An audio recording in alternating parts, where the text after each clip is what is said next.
I'm in love with that song. I love that song. I'm in love with that song. I love that song. I love that song. I'm in love with that song. I love that song. I'm in love with that song. Welcome back, my friends, to the extended solo that never ends.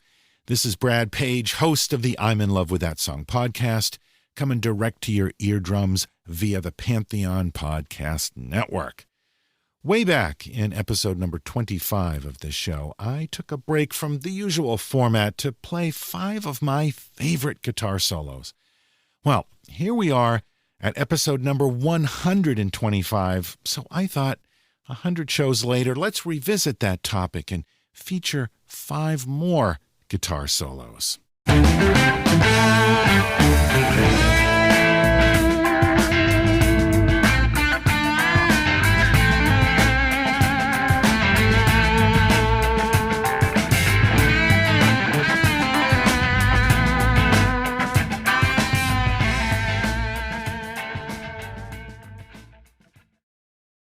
Johnny Winter came out of Beaumont, Texas, made his first recording at age 15, and in 1968 signed a deal with Columbia Records for an advance of $600,000, at the time the largest advance in history.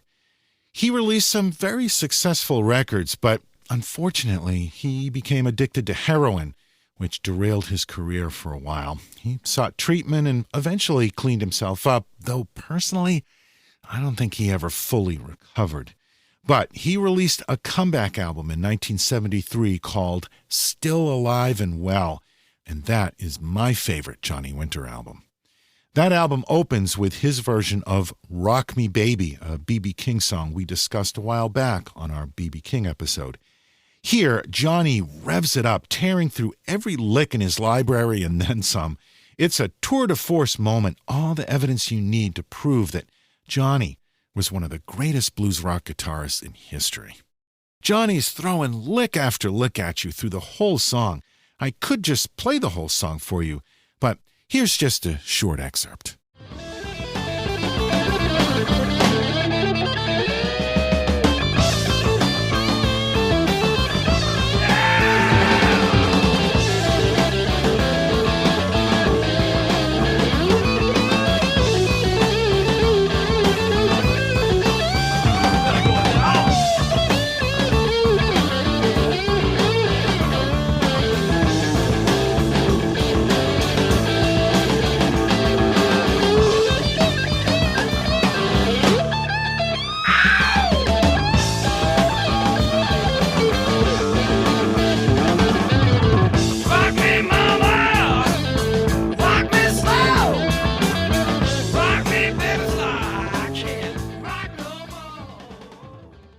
Ronnie Montrose started his career in San Francisco at the end of the 60s. By the early 70s, he was doing session work and playing on records by Van Morrison. 1972, Ronnie joined the Edgar Winter Group, Johnny Winter's brother, and played on Edgar's biggest hits, Free Ride and Frankenstein, which we featured on this show before. In 1973, Ronnie formed his own band, simply called Montrose, which launched the career of Sammy Hagar.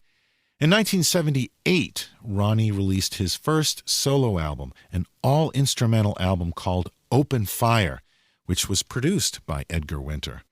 Now, I could find plenty of examples throughout his career where Ronnie just tears it up with a flashy guitar solo, but one of my favorite Ronnie Montrose performances is his killer version of the old Gene Pitney song, Town Without Pity.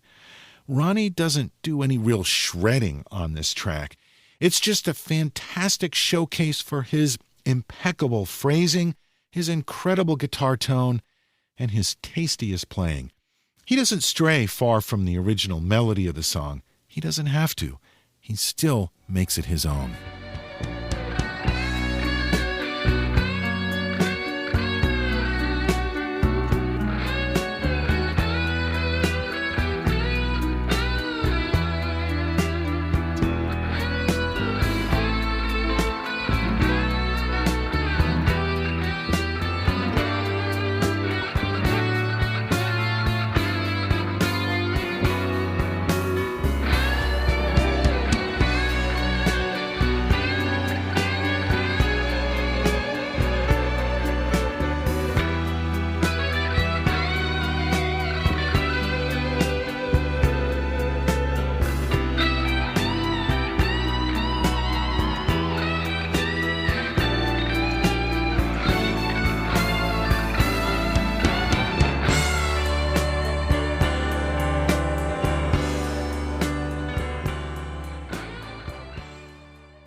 The Cars basically invented the sound of American new wave at the end of the 1970s, and we took a deep dive into one of their best tracks, Just What I Needed, back in episode 43.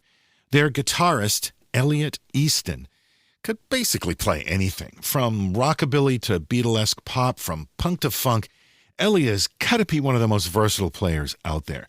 For example, in 1985, they released a single called Tonight She Comes that shows Elliot Easton could shred as well as any hair metal band guitarist. Check this out.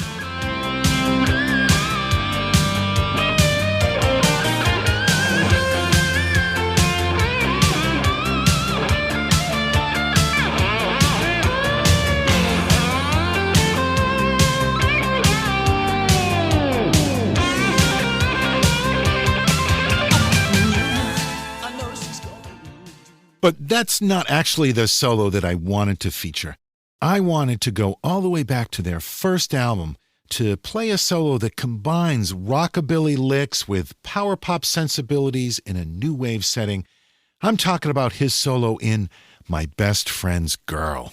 She's my best friend's girl, and she used to be mine. She's so fine.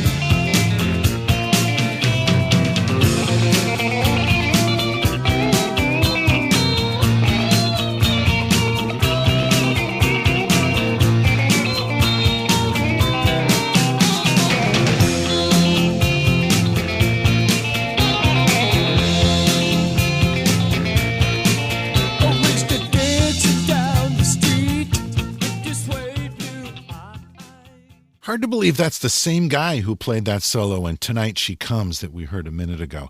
Let's listen to just the guitar track.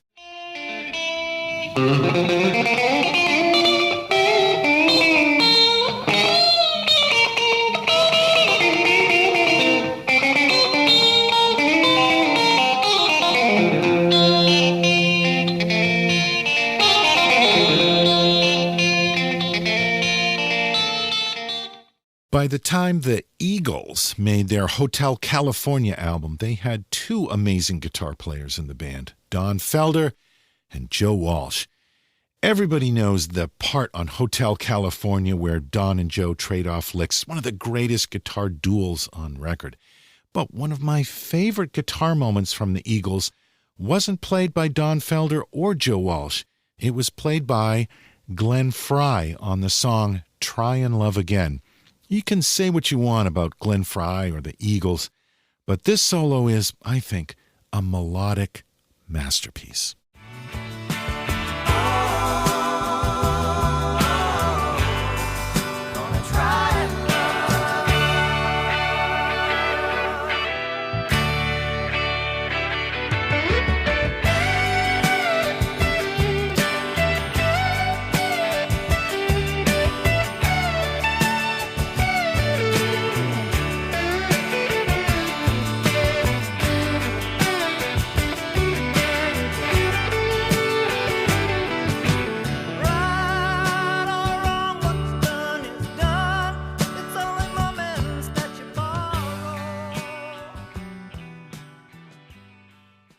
Thin Lizzy has been featured on this show a few times. That's no surprise. I'm a big Thin Lizzy fan. The band had a number of brilliant guitarists come through their ranks, so there's plenty of guitar highlights in their catalog. But this one's tough to beat. When Thin Lizzy first recorded Still in Love with You in April 1974, Gary Moore was the guitar player in the band, though that was really only a temporary thing. Only a couple of songs were recorded with Gary during this period, but this song ended up on their album Nightlife, and it became a fan favorite. So much so that it became a feature of their live shows. After Gary left, the band reinvented itself with a twin guitar lineup, and this song became a showcase for both guitarists, Scott Gorham and Brian Robertson. But push comes to shove, it's Brian's solo right in the middle of the song that's my favorite part of the song. Seriously, this one should give you goosebumps. Here's Brian Robertson from Thin Lizzy on Still in Love with You. Ooh, I'm gonna keep on loving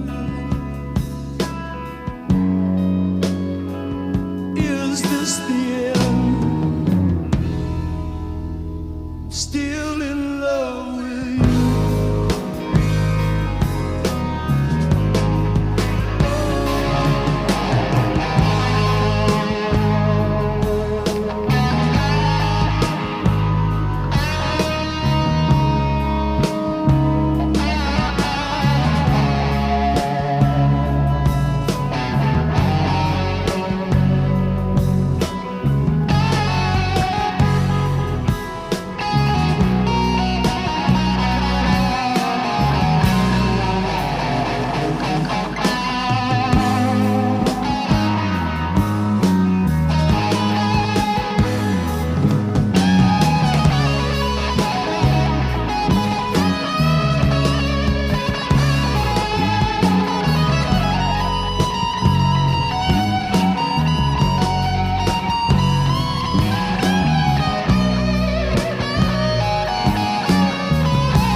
And now that it's all over, woman, that's something I think you should know. You can hear the crowd cheering that solo when it's over. They know they just witnessed something special.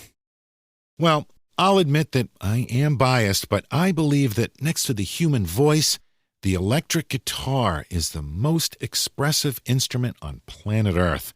Nothing can evoke joy or sadness, anger or passion the way a well-played electric guitar can. And you don't have to be a virtuoso. If a player can just tap into that connection, they can produce something on the guitar that'll really move you.